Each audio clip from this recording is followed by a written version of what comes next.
Okay, sir. Good evening, all. We all are here on the second day of Green Schools workshop. With immense pleasure, I welcome you all to today's workshop organized by Dr. A.K. Sharma Sir, Regional Education Officer, Bharti Vidya Bhavan, North and Northeast Region. Sir, with due permission, shall we start?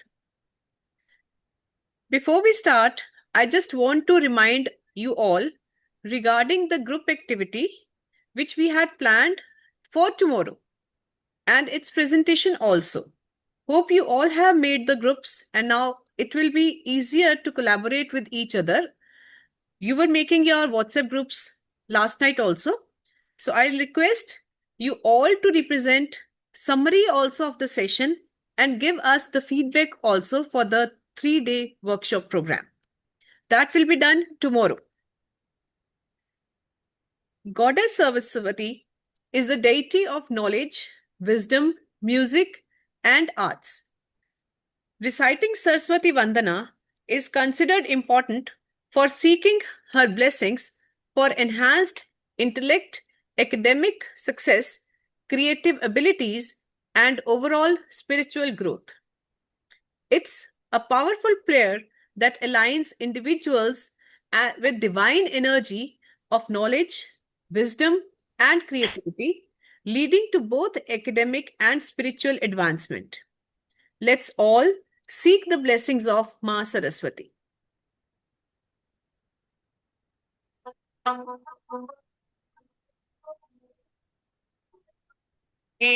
शारदे माता दे हमें विद्या का भंडार दे तुझे कोटि कोटि प्रणाम है तुझे नमन बारंबार दे हे शारदे माता दे हमें विद्या का भंडार दे बल बुद्धि दो ज्ञानी हम माँ शक्ति और धरदानी तुम सब जग की पालनहार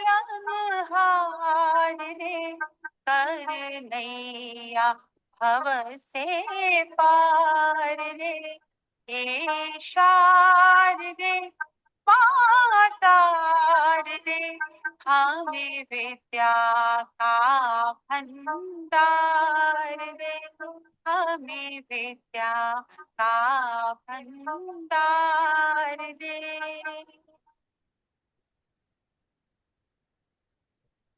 So to start with today's session, there is a little bit change.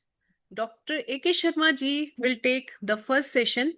So I invite our Regional Education Officer. Sir, please, over to you now.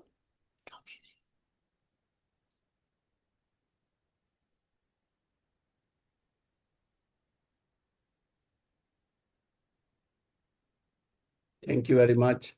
Thank you, sir. Dr. Gulpreet. Yes, sir. This session, Green Infrastructure and Campus Design, is to be taken by Dr. Sabyasachi Majumdar. And he is busy somewhere, so he will join us after some time. So meanwhile, I thought that I must share with you about my views of the green infrastructure and campus design. So this green infrastructure and campus design, just a minute.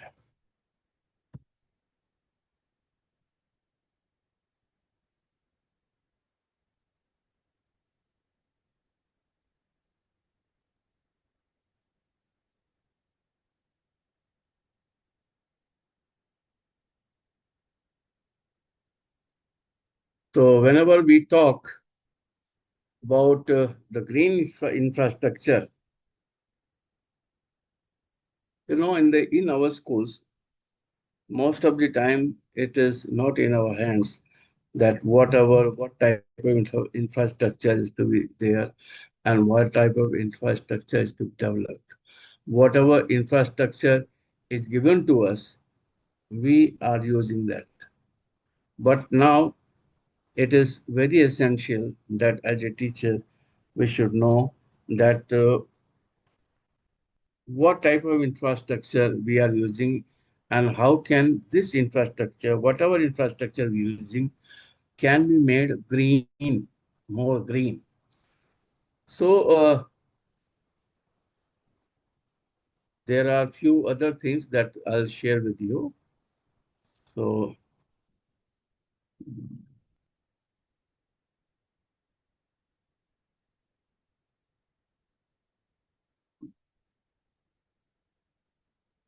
can you see it? A very small Yes, sir. presentation I Yes, have just. it's clear. It's clear, sir. Yes, sir. Okay. So the first is I'd like to ask you what are the sustainable practices that we are using in our educational campuses or that we are using in the school? Because as a teacher, you are using a number of practices in the schools. So you are welcome to answer. Uh, please share some practices that you're using in your school, and then we'll take it in other way. And anybody?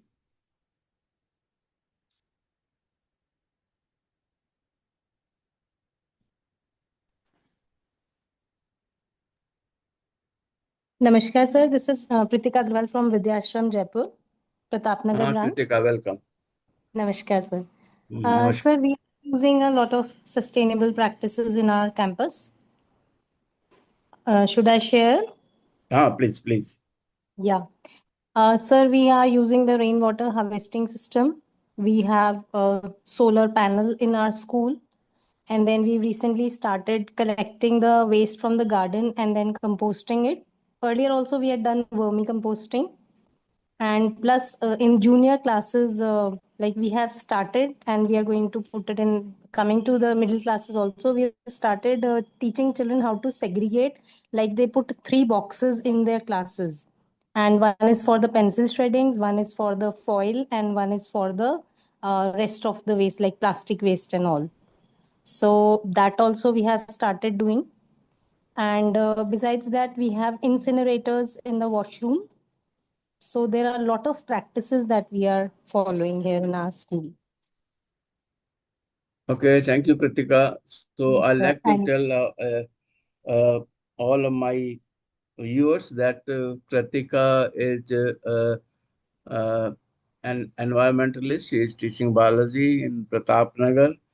And the one thing that she has done very good is that she has identified the plants and labeled them with their QR code. I don't know whether it is still working or not, but I was very happy to see that plants are being labeled with their QR code. You scan the QR code and you can know about the plants. So it sir, is one. may I please? Yeah. Please, I please. just wanted to add something that I came to know. Recently, the government of Rajasthan has also started this initiative of geotagging the Hmm. plants. So they've started tagging the plants and they've started giving those QR codes similar like the ones I have given in my school. So they've started giving those QR codes to take care of the plants and the condition of the plant and where is it located to track it. So government of Rajasthan has started this initiative and it is known as Haryali. I'm not able to recall the exact name. I'll tell you in a few minutes. And this campaign is started by the government of Rajasthan recently. So this is one very good thing that I have seen. Any other participant who want to add his views on this? Any other?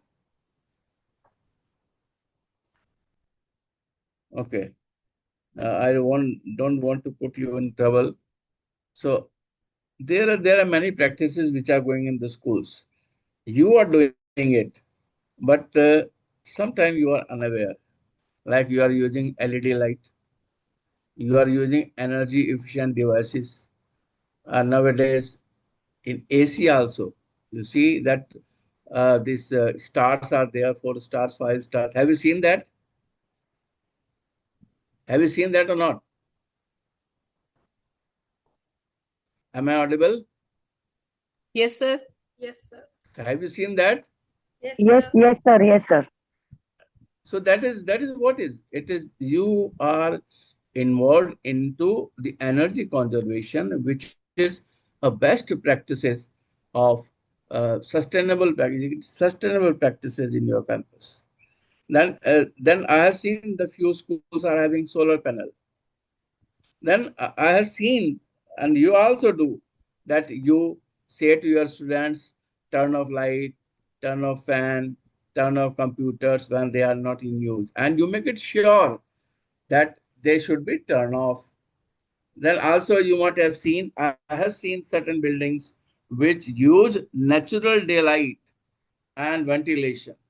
Well, not all, but there are few in my this north and northeasterns also region also. There are many schools which are using it.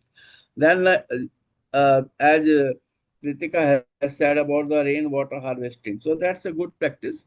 But not only this, beside this, if you see daily we are using water, so you can use water efficient fixtures like taps, flushes, and use them only when they are required. Leaking should be avoided. If the leakage is there, it should be uh, fixed up. And you might have seen that if you are using RO, a lot of water is wasted. You can use that water in the gardening. So there are many things that you're doing in your school, but I don't know why you are not coming up. Then yesterday, May I say pl- something? Sorry please, to please, interrupt please, you. Sir, please, welcome. sir, I am Jaya Banerjee from Bhavans Gangabaks Kanodia Vidya Mandir Kolkata Kendra.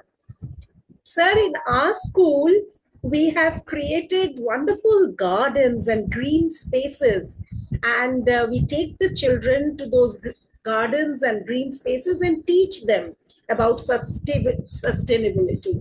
That is one thing we do in school.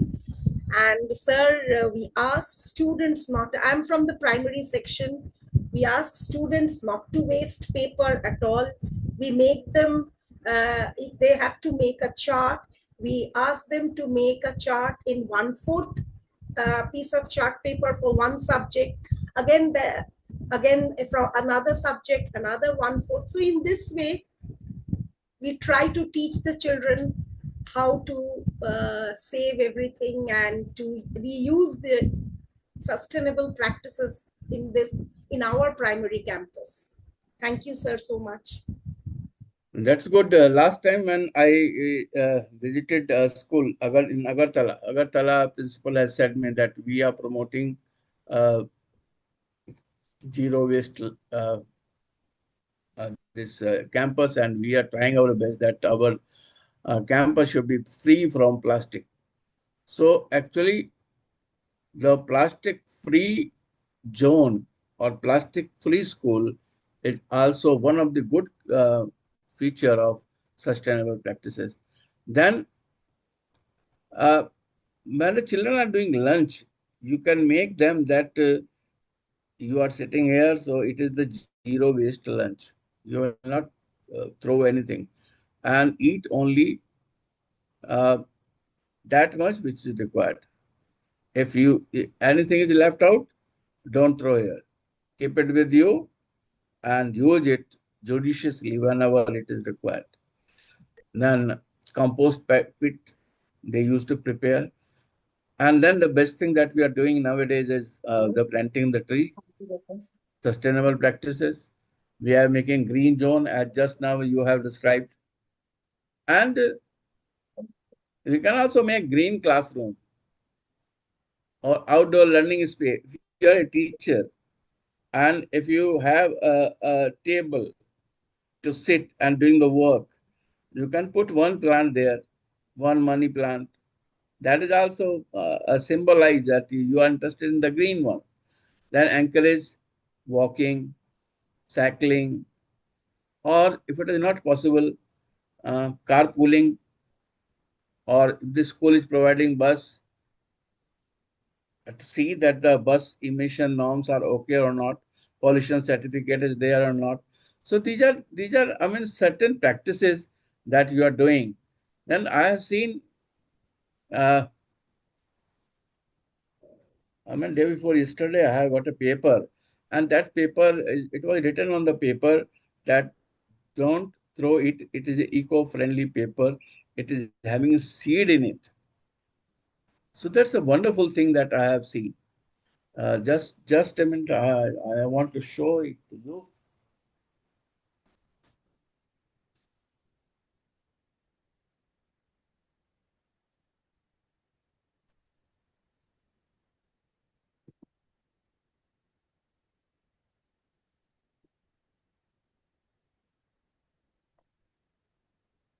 I don't know whether you can see this paper or not. Can you see this paper? Yes, sir. Yes, sir.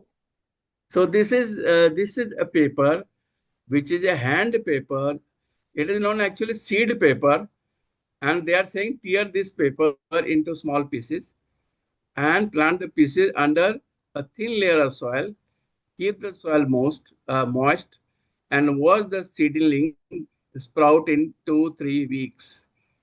So it is a very interesting, I mean, paper that I have received somewhere. So I mean, if there is someone who is local, so with them you can do this. It is very interesting. So these are few things that I have discussed with you, and there are many other things are also there that you can use the paper, both sides of the paper. Generally, one side of the paper is left. Although nowadays I have seen that the office is using it as a rough paper, and the second side they are also printing. And sometimes printing is not required. So if printing is not required, don't print it. Similarly with the food, eat local food, eat organic food, whatever required. Don't use packaged food. Don't use this fast food. Natural food is available. Take it in that way. Then develop some kitchen garden, butterfly garden. I have seen many schools where butterfly garden is there. In one of the Kochi school that I have visited recently, I have seen there was a butterfly garden, there is herbal garden. So, and they have created one habitat for the birds, for the insect. You can also, I mean, make such in your uh, school. So there are many things you can involve community, etc. So I want to say that you are all using it. All the teachers are using one way or another way, but you are not remembering, or you are unable to recollect, or you don't want to talk. But anyhow, this is the one thing that is remember, that we are all doing sustainable practices in the educational campus. So the purpose of my discussion is not that we are not using, we are doing it. So now we are coming to next is the green infrastructure. One, importance in schools and campuses, and aligning with the sustainable development goals. Uh, about the green infrastructure. What do you mean by green infrastructure? Anybody who can tell me what is green infrastructure?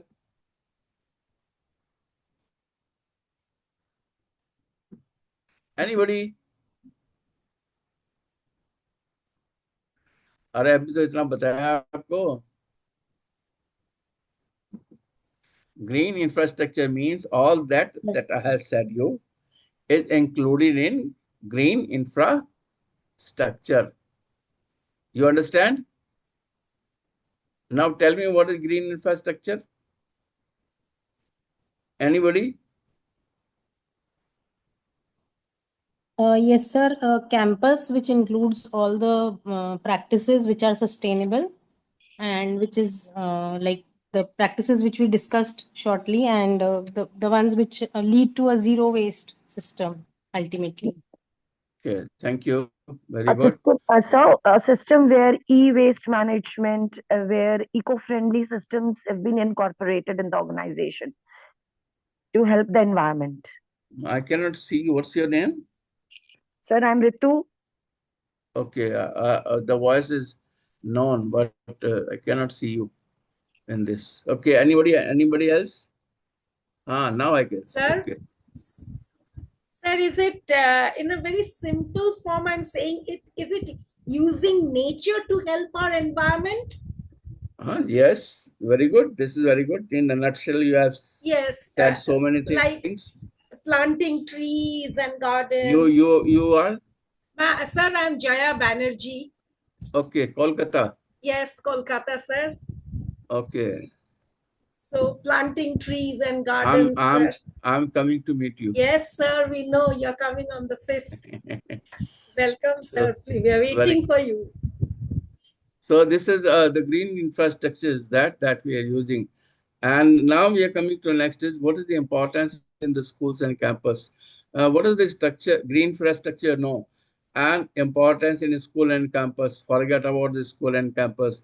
We cannot live without a green infrastructure. Even in our home, we use it. So now in the schools and campuses, whatever we are using it. So in your view, what can be the importance? Tabulated 1, 2, 3, 4. Anybody? Anybody from Agartala? Importance in school? Agartala teachers are there? Namaskar, sir. Namaskar. Sir, we can teach the students regarding the kitchen garden if we are Yes, good, making the good. green infrastructure. Regarding the vermicomposting pit can be made in the school. Students will come to know about medicinal plants. They can come to know. So there are many topics we can correlate of science with these infrastructure. There are many areas in the school. I have seen in many schools. And in every school, I have seen there are certain areas which are neglected areas. And sometimes the furniture, they are putting furniture there, or I mean, it is a dark corners of the school, and nobody cares what is there. So such type of corners can be selected and they can be developed as a green uh, corners. You can make your herbal garden there. You can uh, make or you can develop certain plants which are rare plants. You can do don't develop many plants, but develop small plants, and children should know whatever you are doing, so that involve the children with you, so that you can be very successful. Um, I tell you one very interesting story of that I have done a long back. It's some 40, 50 years back. I was in charge of a nature club, and at that time, mm, uh, I had discussed with my students who were the members of the nature club. Nature club was not like that we are having today. It was the combination of 30, 40 members, and every member was equal, including the teachers. Teacher was known as advisor, and we used to take the advice of the children what we have to do. So my children are advised, sir, this time we have to make school uh, develop with the Ashoka trees. We have to collect certain Ashoka trees. And this time we will plant Ashoka trees. I said, what is the use of planting only Ashoka trees? We have to take indigenous tree. Ashoka tree will not serve much purpose. But those children have said, no, sir, Ashoka tree is very good. So this time we'll plant Ashoka tree. So I was not very much interested with the Ashoka. I was interested in other trees. But as children were saying, so I planted Ashoka tree. And after some, 30 years, I went to that school and I was very happy to see that all the Ashoka trees were, they were blooming like anything. the whole school was covered with the Ashoka tree. And I have met with the principal. At that time, I was principal. I met with the principal and asked, who planted Ashoka tree? He said, sir, I don't know who planted Ashoka tree, but these trees uh, are, that they are the trademark of our school.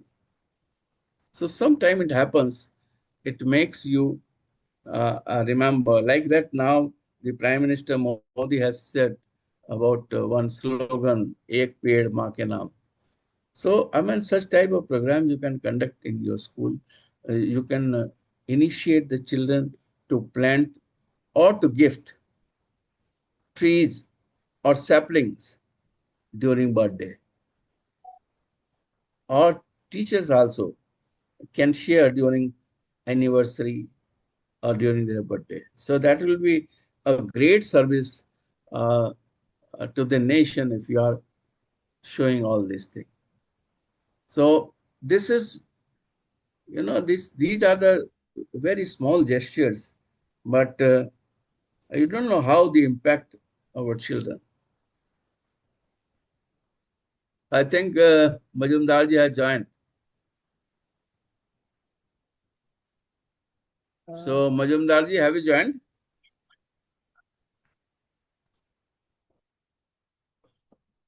Sir, yes, sir, yes, sir. Sorry, sir. I was. It's okay. I have made your thing easy.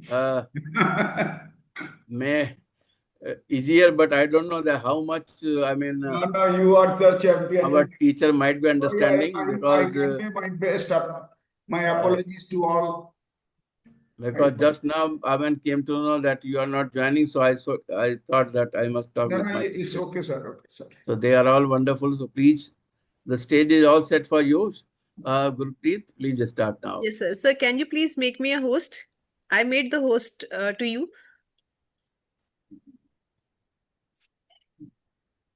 Or directly to Majumdar, sir? Or shall I just want to introduce sir to everyone. Sir, I am Dr. Majumdar. I am the Kendriya Vidyalaya teacher for 33 years and a national teacher. Presently, I am with Adamas Group of Schools as Associate Director Academics, and I'm quite known to Bhavan. So without much derailing, we can start. Yes, sir. Definitely, sir. Definitely. I am apologetic to all the members for being late and due to some unforeseen reason. Yes, yes, sir. So you Can I can make share? Majumdar sir directly the host so that he can show the screen.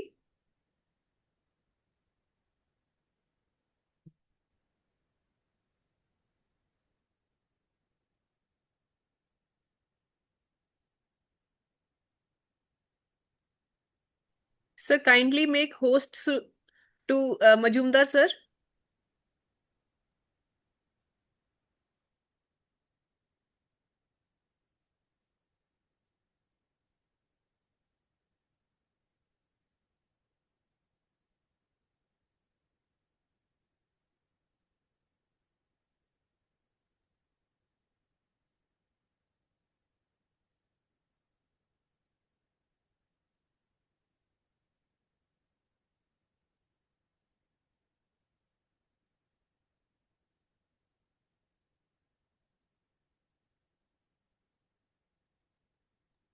Sir, or you can start. Yes. Is it visible? Yes, sir. Yes, sir. Yes, sir. It is visible, sir. Okay. So, dear friends, it's always a privilege to be with the Bhavan's group, Bhavan's friends of Bhavan's group. And so, basically, this is an endeavor for green endeavor for the last 2 days, I believe. And today is the last day. And as you all know, we are passing through the United Nations Sustainable Development Goals, where we have already selected 17 goals for our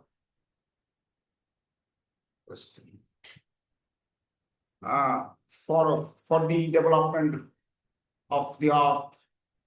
So in that also, we mentioned about several initiatives for the sustainability of the planet, for the betterment of the future generation.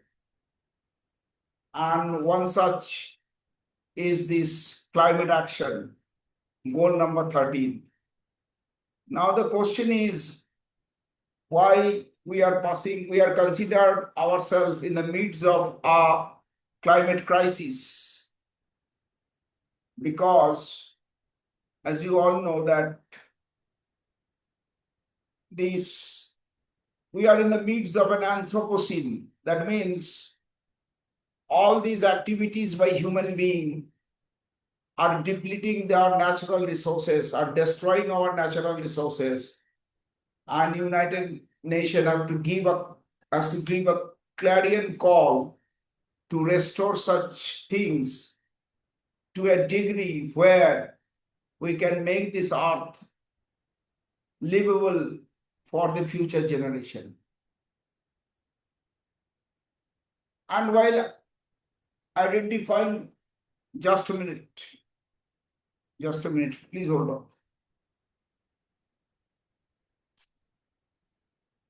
সোমবার দিন যাওয়া আছে আপনি আমাকে আপনার phone নম্বর দিয়ে বলে দিন পরে রাত্রেই তো একটা মেল পাঠিয়ে দেবো ওটাতে আপনি ইয়ে করে দেবেন সমীরণ স্যারটাকে তোমাকে পাঠান সমীরণ স্যার আছেন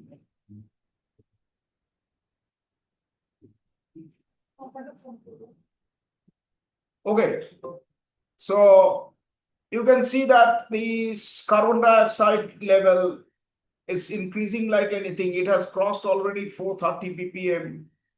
The global temperature is rising beyond 1.1, 1.2 from the prehistoric time, industrial revolution time. The methane, another greenhouse gas, is also increasing. The Arctic sea level is at its lowest ebb. The ice sheets are melting like anything. The sea level is increasing. Ocean warming at its highest. Not only the warming of the ocean, but the warming is going vertically. That is another very important feature. So all these are signature from that we are in the midst of a climate change. These statistical juggernauts can not only the indicator, we as human beings, we are indicating like that, anything. Each year, we are surpassing the highest number of hottest days from the previous year. Each year, we are going through the heat waves, which is surpassing the last year.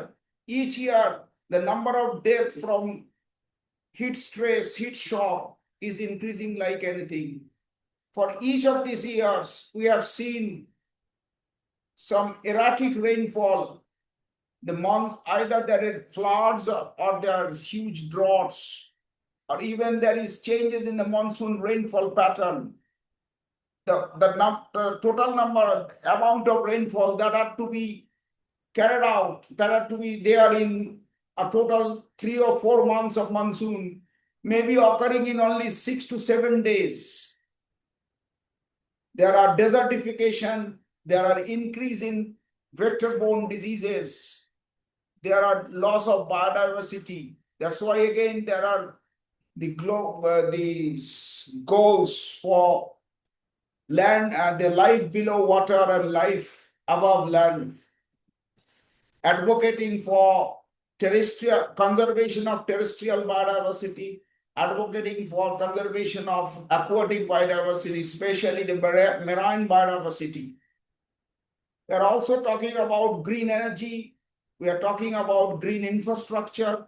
We are talking about circular economy. All this for a sustainable future. All this for a sustainable future.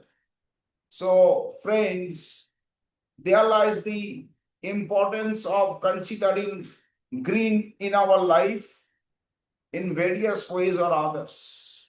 So we cannot ignore that. And that's why, as a teacher, you must think that we are here mainly for the teaching, learning, for imparting education. But if the existence of humankind is under question, whom to teach and who will be our learner? So definitely we are part and parcel of, just a minute. সোমবার যাওয়া আছে আমি আমি তোমাকে পরে আমাকে phone করব 1 ঘন্টা পরে So we are part and parcel of this system, and we need to be a part and parcel of resilience pedagogy, what we are talking about. That means we need to make our learner to learn about the resilience, how to bounce back in crisis period, mostly from this excessive climate crisis and other environment related crises, loss of biodiversity, air pollution, another silent killer. If you consider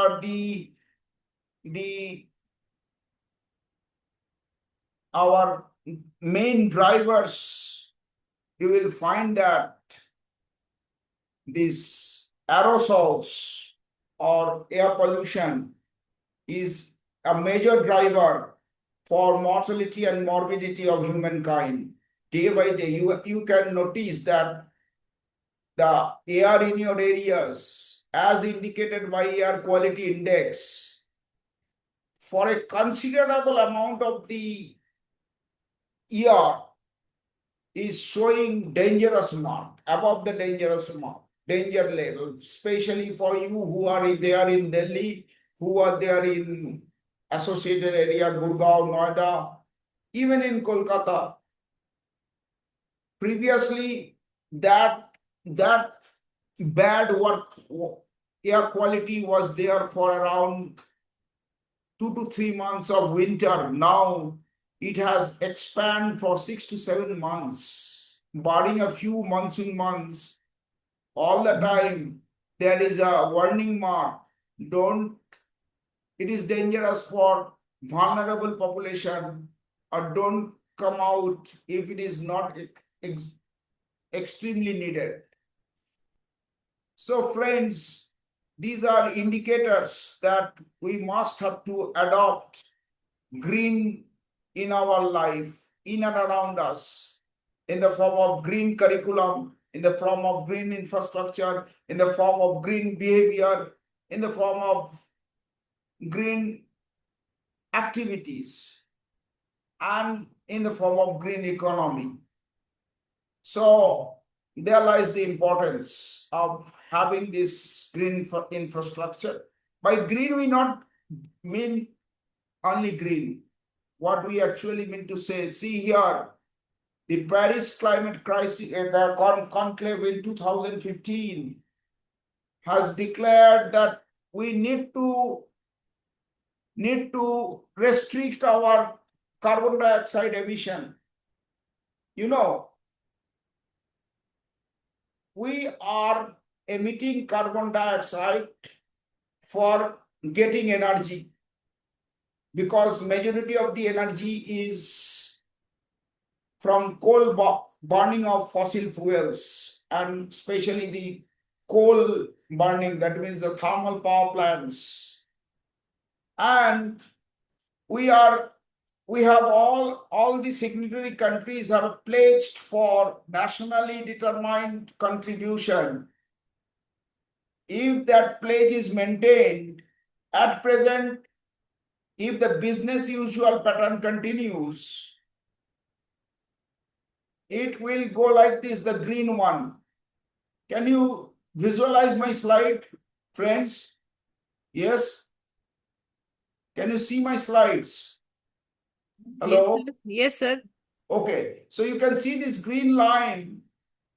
If the business as usual scenario continues, we could have an emission of 40.66 gigaton carbon dioxide into 2030. If the Paris conclave pledge is maintained by the countries, we can get to this orange line, that is 37.71 gigaton of carbon dioxide. But our goal is to keep the temperature within 1.5 degrees centigrade by the end of the century from that of the industrial marks. And if that pledge is to be maintained, we can only emit 18.22 gigaton of carbon dioxide. So see the huge gap. And you believe, or you may know actually, that for our development, we need to have carbon dioxide, we need to have energy. And at the same time, 79% of this emission, of this, the historical climate polluters are the few developed countries. So now if we have to reduce our development for the name of carbon restriction, we are penalized for not for our activities, but for the activities of these historical polluters. And there lies the yes, and there lies the importance of this climate geopolitics. We must understand that also. So there is a north-south huge difference. We are talking about technology transfer, including green technology. We are talking about transfer of giving us the money to fight this climate crisis, because we are not the historical polluters and we have every right to develop ourselves, not because of such pollution level by this group of countries. So this geopolitical conflicts is going on, but in spite of that, we need to have a scenario where we, as an individual, as a community, must contribute to restrict our carbon footprint. That can easily be done. We can restrict our footprint to a certain extent. And you know, we are all aware of it. Say for use of public transport, carpooling, use of bicycles, then we use this what? This restriction of food waste. Food waste is a huge carbon liable system, so that we can easily do that. So all this makes us to think for this infrastructure. So green building or green infrastructure is not just greening. It's actually sustainable or high performance building. And it refers to certain design and construction that are environmentally responsible and resource efficient. That means we construct infrastructure in such a way which will favor sustainability, and at the same time which will be resource efficient, so that these valuable resources, natural resources, can be conserved throughout the entire life cycle, throughout the entire existence. So natural and semi-natural system that are advocating for ecosystem services, various type of ecosystem services, are the main silver lining of such green infrastructure. It may include the site itself, the design, the construction, the operation, the maintenance process, the renovation or overhauling process, and deconstruction.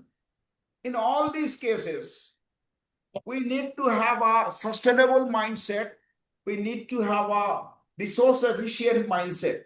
May it be your own house, may it be the apartment you live in, may it be your school infrastructure, school campus. So all these you need to have such infrastructure. And the main goal is to minimize the negative environmental impact, paving the way for sustainability, and to maximize the positive impact both for the environment and also for those stakeholders who are living in this building, who are living on that campus, who are living on that apartment. So to minimize the negative impact, environmental impact, for better sustainability, and to maximize the positive impact for both for the environment as well as the stakeholders are the key components of such green building or green infrastructure. So a campus adopting sustainability through energy, water, waste, and biodiversity initiatives are considered to be the most pivotal criteria for maintaining such green building.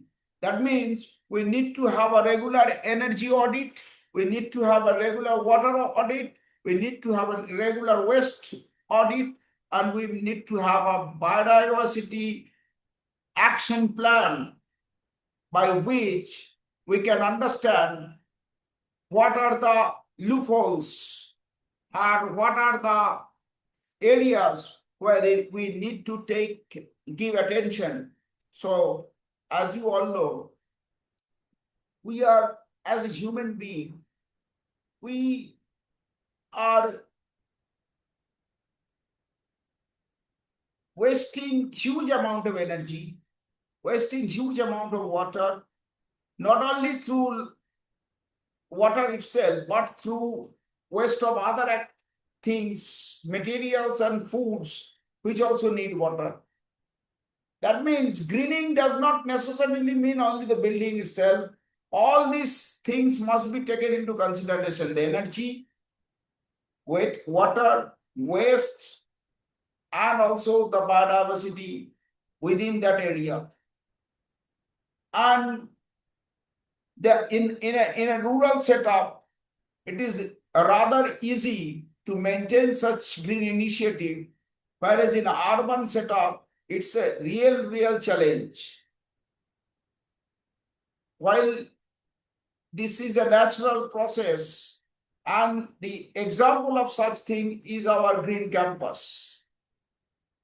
So for green campus initiative, we must develop energy efficient infrastructure containing solar panels, LED lighting, or maybe areas, even if it is located in the coastal areas, we may go for wind energy.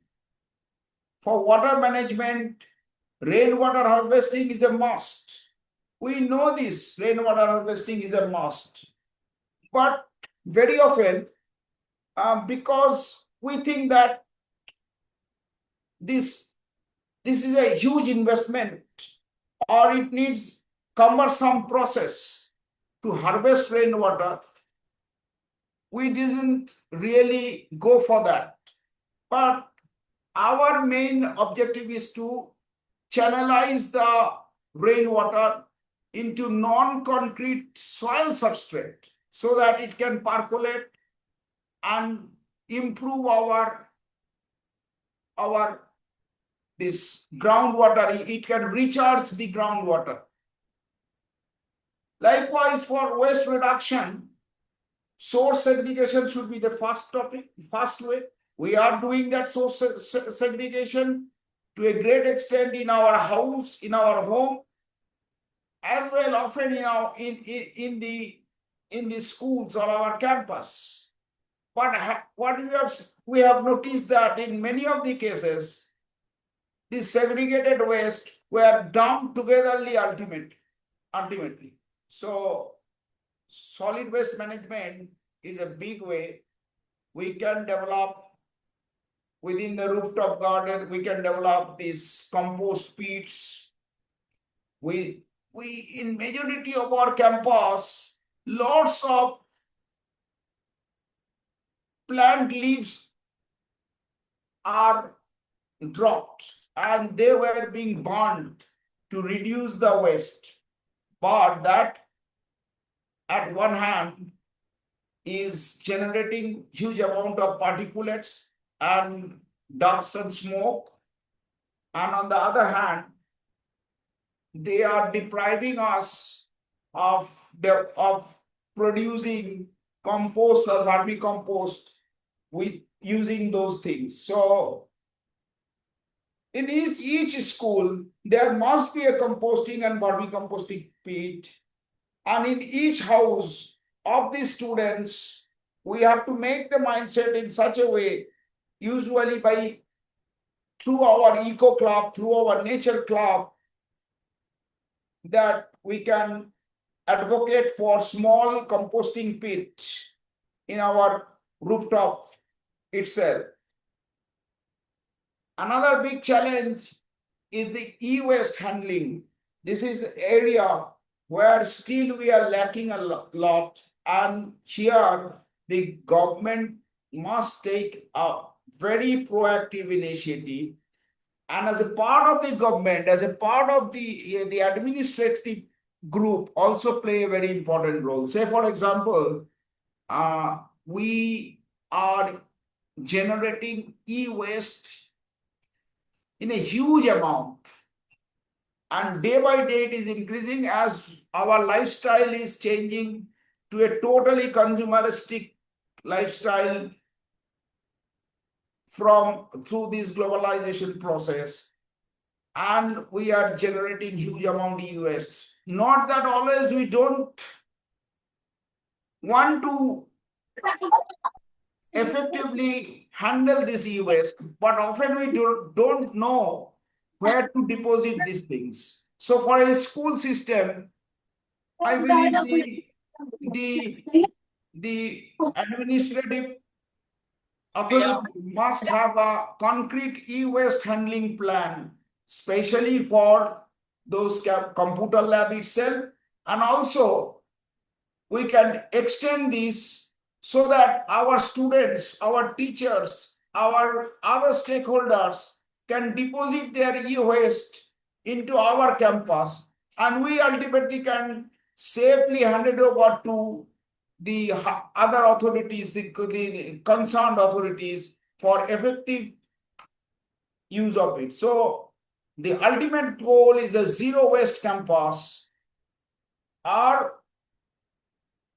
how best we can tackle this waste reduction? We talk about the various R's. We can obviously do that, but it should begin from us only as an individual. That is reduction of amenities, reduction of these resources. We can extend the life cycle of our goods, our mobiles, our dresses, our shoes easily, at least for 1 to 2 years. By doing that, we are advocating green concept, not only in terms of this resource, but also in terms of less carbon footprint, less water loss, etc., etc.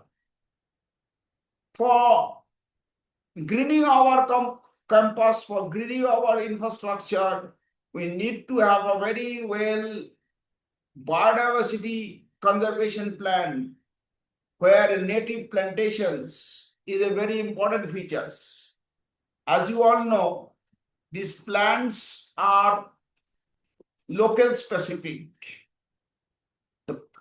We cannot expect willow to grow in Gangetic Plain or cactus to grow in Himalayan. So each area has its own native species group, and if we can plant those things, we have this, this plantation drive everywhere.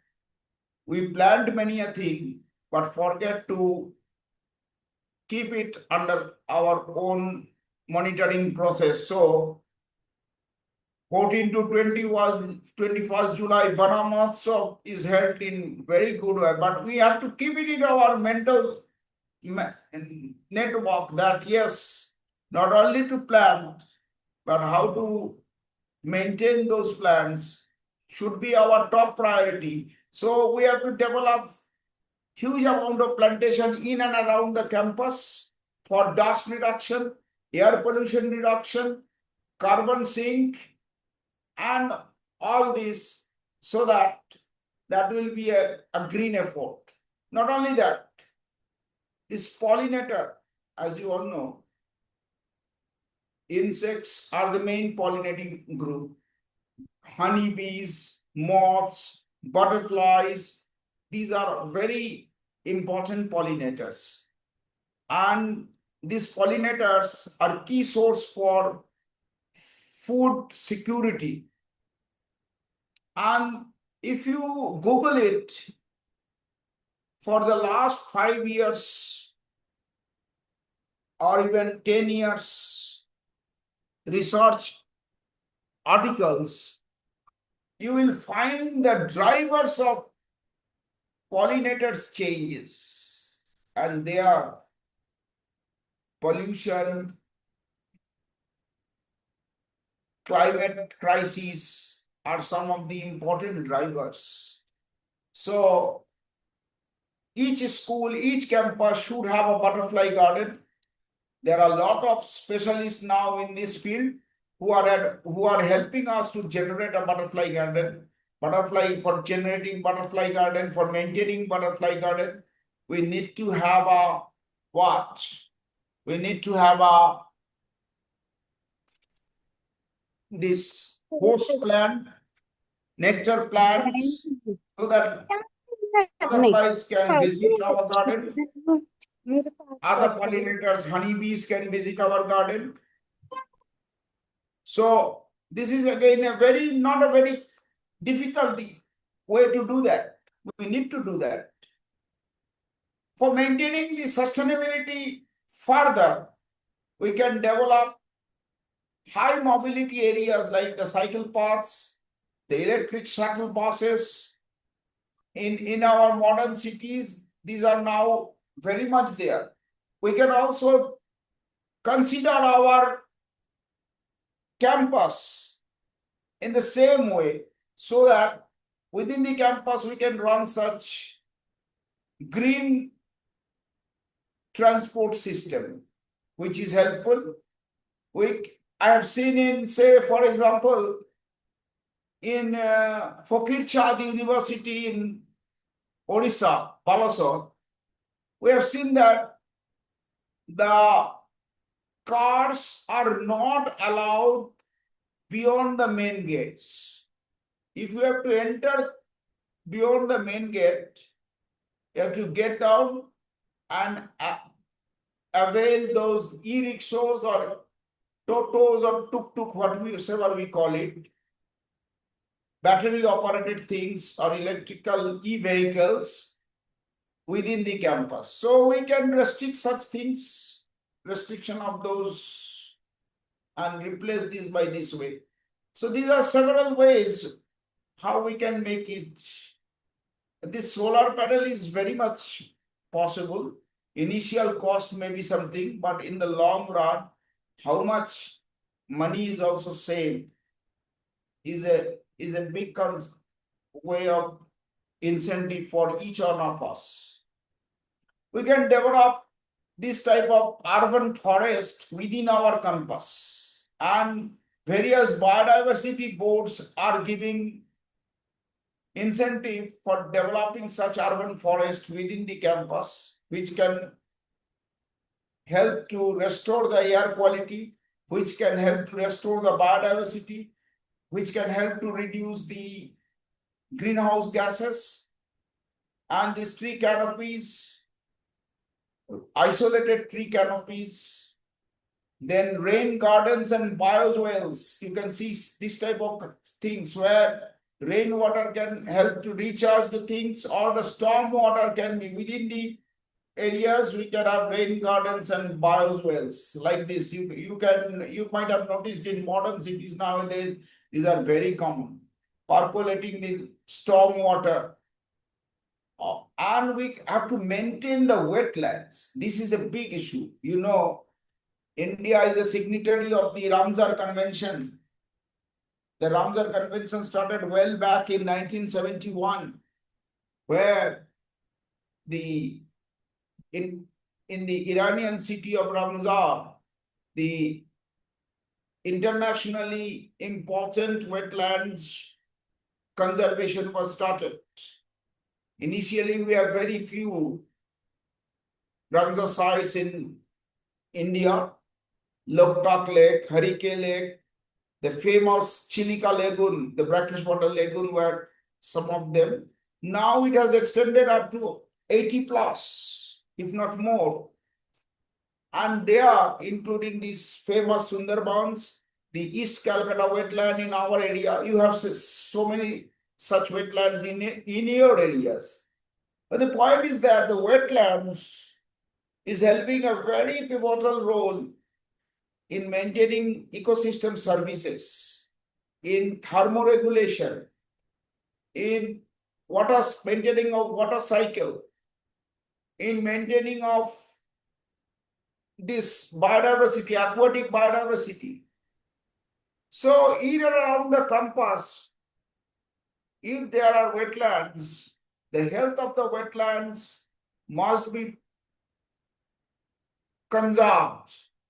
And you have noticed that because of urbanization, because of the urban sharks, wetlands are being filled and developed into urban land. This is a huge destruction. So we need to promote conservation of wetland in and around our campus. So green infrastructure must have an adjoining wetlands to support that green. A part of the green infrastructure must be this wetland. So energy efficiency can include technologies to reduce energy consumption, energy efficient appliances, renewable energy sources. Moreover, the site is very important. We must develop these buildings in such a way that it is well ventilated and well lighted through natural lights. So here now I'm giving a talk. You can notice I'm not using any light because my room is so created that I have plenty of sunlight available at this moment, and even almost at the verge of twilight condition, I can be there. So this is the way you can use this so that it can give you natural warmth, it can give you natural ventilation, it can give you natural light. So that is very important. For water conservation, water efficient fixtures should be introduced in the campus.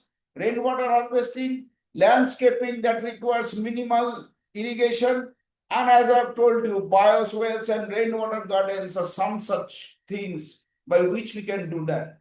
For selection of materials for our building, it must be sustainable, durable, locally sourced material. Why locally sourced?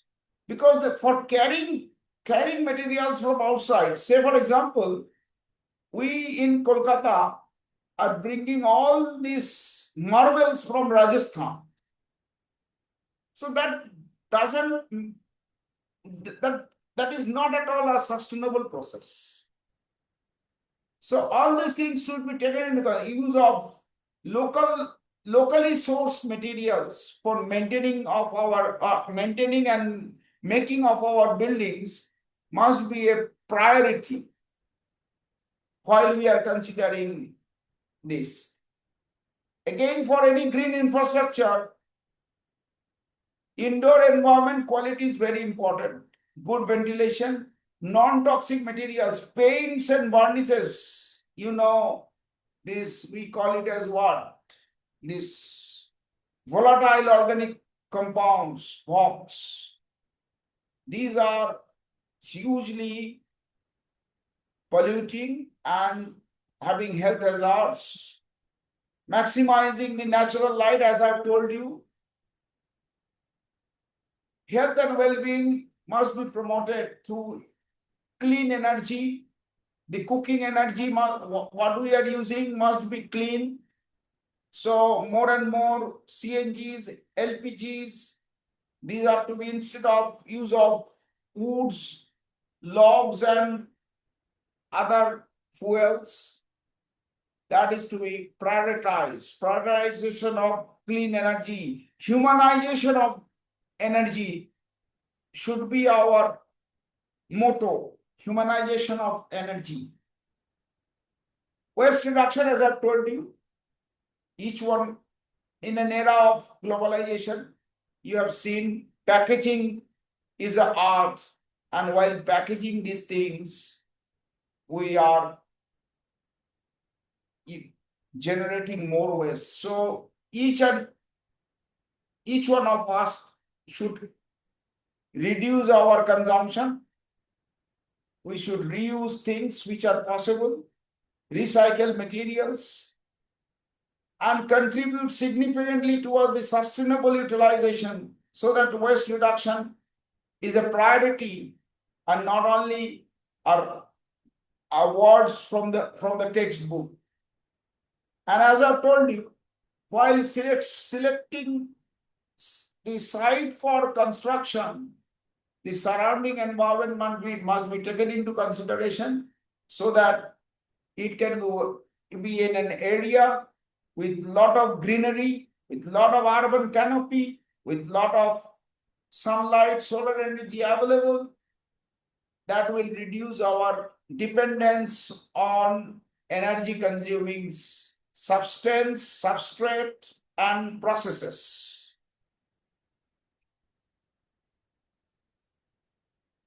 So by reducing by developing green infrastructure, we can have various environmental benefit: reduction of greenhouse gases, conservation of natural resources, prevention of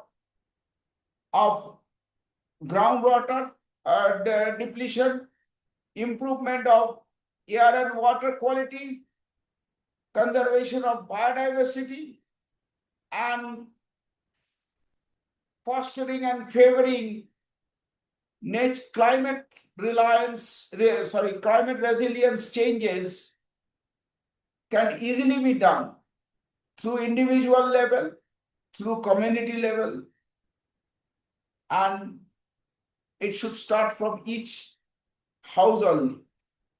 And by doing that, as I've told you, we can advocate for circular economy, we can reduce our operating costs, and at the same time have a energy and water efficient ways. We can create job opportunities through sustainable construction, and we can favor environmentally conscious buyers and tenants by changing our mindset for a better tomorrow, for a sustainable tomorrow, for maintenance of these 17 goals, and for social benefits through ecosystem services, and by improving the health and well-being, we can reduce the cortisol level, we can reduce the adrenaline level, we can improve the serotonin, dopamine level, and reduce the stress level. अरे वो Airtel पे कोई And offer staying मिला in है AI connection को with लेके nature, भाई we मेरे see in Japan there are therapeutic values of nature. We use forest for therapeutic value. So if we within the campus we have such urban forest, we have such green canopy, we can use it for our stress reduction, our therapeutic purpose, as well as for our reduction of the ailment. Another important thing is this urban heat islands. We are nowadays, due to shortage of land, we are going for vertical construction, and by doing that, we have less evapotranspirated surface area because of these concrete jungles, and that increases the urban heat island. These type of vertical structures must be prevented in a green infrastructure. Rather, we have to have a horizontal structure, and as well as plenty of open spaces, wetlands, canopies, greeneries, so that will help the sustainability must. Here you can see, even within a vertical setup, how we have developed such greenery to maintain the sustainability. I can end up here are other things. Nowadays, all apartments are coming out with this type of rooftops or vertical garden system. I can end up with a very useful slide.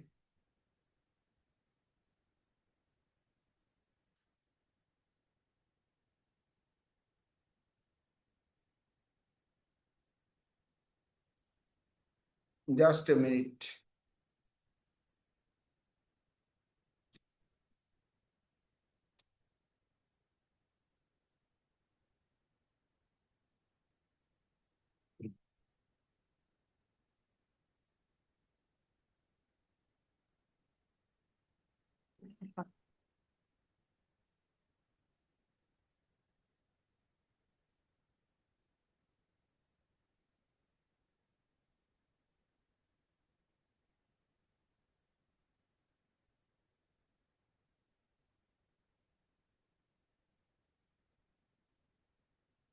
Is it visible?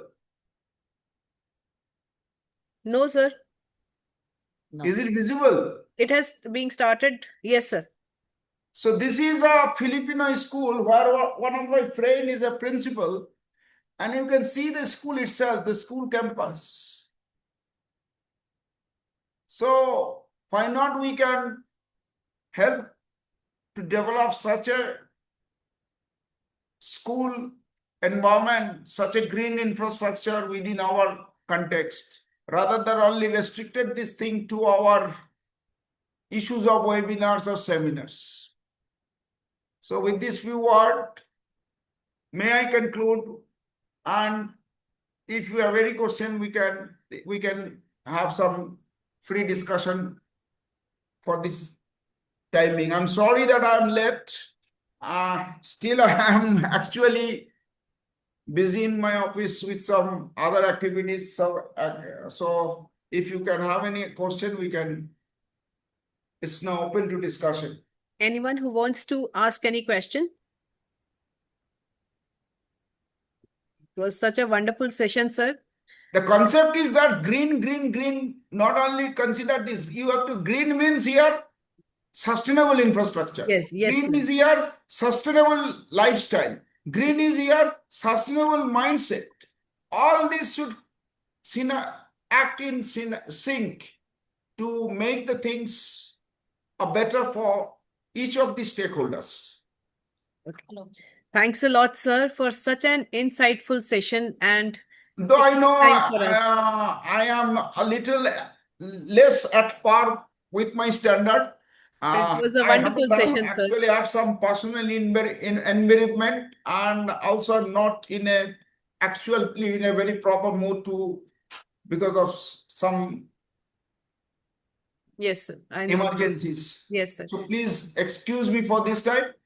We'll make it in the next time. I just gives a glimpse of the whole thing. Yes. Now, I would like to invite Madhu Sharma ma'am for formal vote of thanks.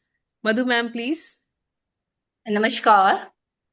On behalf of everyone, I extend my heartfelt thanks to Majumdar sir for making this webinar so inspiring and thought-provoking. Sir, you have eliminated the path towards the green campus. We all understand that maintaining a green campus should be our top priority. Special thanks to A.K. Sharma sir for providing us this valuable platform. And thanks again to everyone present here for your presence. Thank you from my view. I'm Thanks. again apologetic to all of you for not being in time. One request to all, kindly switch on your videos for the click of this session, please.